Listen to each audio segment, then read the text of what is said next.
So, you just jumped into Infinite Borders, right? Look, it's a huge game, and it can feel like a lot at first, but don't even worry about it. I've got you covered. This whole explainer is basically your cheat sheet to crush those first 72 hours. We're gonna go from zero to hero real quick. Let's get into it. So here's the plan. First, we'll figure out what the heck we're even trying to do, the big picture. Then we'll talk about the super critical first couple of days. After that, it's all about building a killer army, getting your economy humming, and then a few pro tips for the long haul. Simple enough, right? All right, first things first. I mean, you can't really win if you don't know what you're aiming for, so let's get that straight right out of the gate. Okay, so the whole game is broken down into what they call seasons. Just think of it like a sports season, right? It runs for about 3 months, everyone's competing for the top spot. Then boom, it resets. But, and this is the important part, you get to keep awesome rewards based on how well you did. So it's this really cool cycle of playing, getting better, and then starting the next season with a leg up. So what's the end goal of every season? Well, it's actually pretty simple. In theory, you and your alliance, and listen, I'm not kidding, you have to be in an alliance. Your goal is to conquer the big city in the middle of the map, Luoyang. That's it. That's the Super Bowl, the World Cup, the whole shebang for every season. Okay, now for what is, no joke, the most important part of your entire game.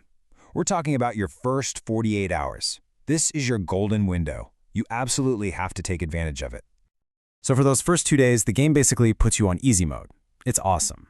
Everything you do, like moving your armies around and taking land, costs way less stamina. And stamina is like your action points. It's what you spend to get things done. You even get some resources back when you do stuff. It means you can go hard, make some mistakes, and it's no big deal. The bottom line, you need to be playing as much as you possibly can during this bonus period, seriously. But with all this going on, what should you actually do? The game literally gives you a to-do list. It's called Major Issues.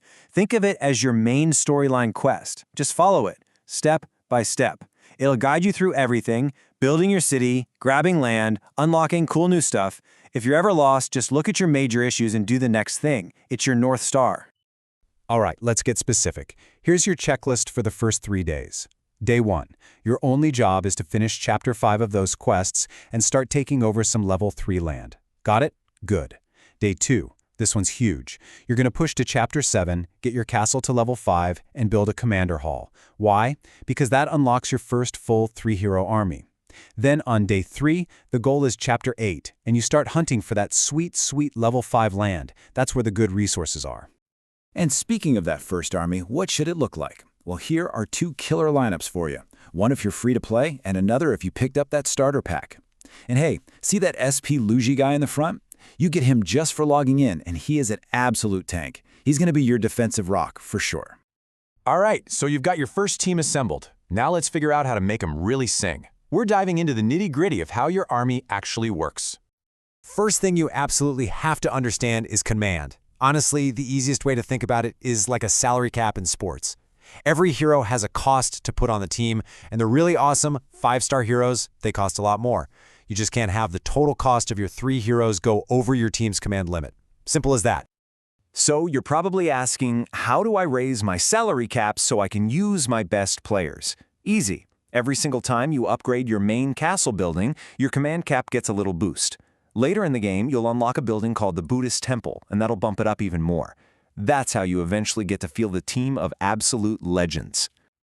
Okay, next up, stratagems.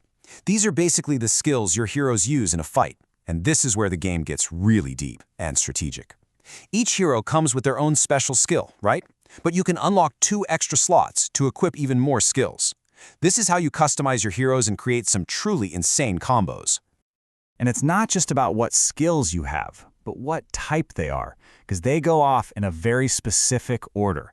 First, you've got passives. They're just always on. Then, command skills kick in, affecting the battle for a few rounds. Then, turn by turn, your active skills have a chance to fire. And last, pursuit skills might go off after a hero does a normal attack. Knowing this order is going to help you understand why you're winning or losing fights. You can have the best army in the world, but they can't fight on an empty stomach, right? So let's talk about the engine that powers your whole operation, your resources, and your city. The whole game boils down to a really simple, powerful loop. Check it out. You take over land, that land gives you resources. You use those resources to make your city and your army better. Then, your stronger army can take over even better land, which gives you even more resources. See? It's a snowball effect. That's the name of the game right there. So, to get that snowball rolling downhill as fast as possible, you gotta upgrade the right things first. Here's your priority list, no questions asked.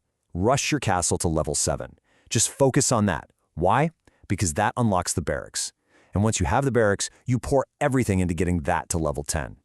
The barracks gives a huge power boost to every single one of your troops. It's a total game changer. And hey, even if you're super busy and only have 5 minutes a day, do this quick checklist. You get free hero pulls, free money from taxes, and little quests from petitions.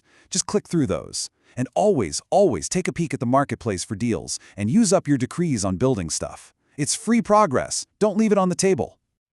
Okay, you've got the basics down cold. You've got a solid start. Now let's talk about a couple of things that'll take you from being a new player to someone who really knows what they're doing.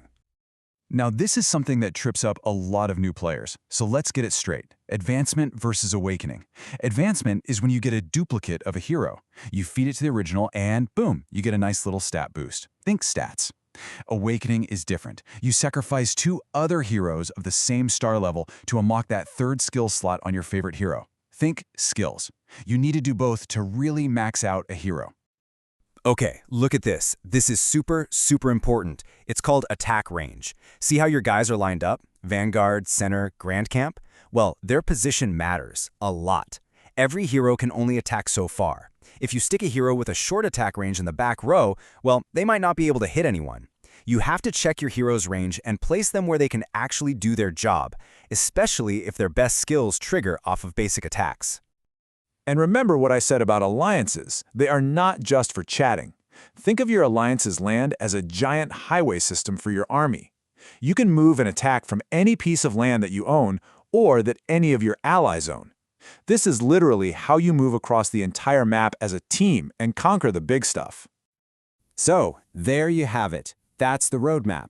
You know how to build your city, you know how to build your army, you've got all the tools you need to become a powerhouse on your own. But remember, Luang? You can't take that city by yourself. No way. So the real question, the one that's going to decide if you win the season or not, is this. Who are you going to team up with? Because in this game, your allies, they're everything.